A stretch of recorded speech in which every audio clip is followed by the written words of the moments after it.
ay Linq Farm sa barangay Malabobo sa bayan ng Mga Tarem.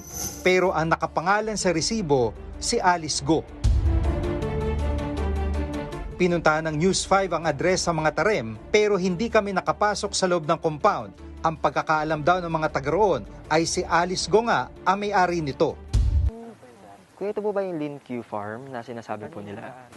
Ito po yan. Pero kayo, sir, nakita niyo na po si, di ba kasi ang sinasabi nila kay Alice Guo daw po ito. Nakita niyo na po siya like personal, ganyan. Oo, kita ko na noon. Diyan po mismo. Nung pumupunta pa dito. Sa amin pang patuloy na pagtatanong, nalaman namin na tila isang malaking compound ang Linq Farm at may babuyan daw sa loob nito. 13 na building. 13 na building. 13 ang building sa loob. Sinusubukan naming kunin ang panig ni Sual Pangasinan Mayor Kalugay pero hanggang ngayon ay wala pa siyang tugon.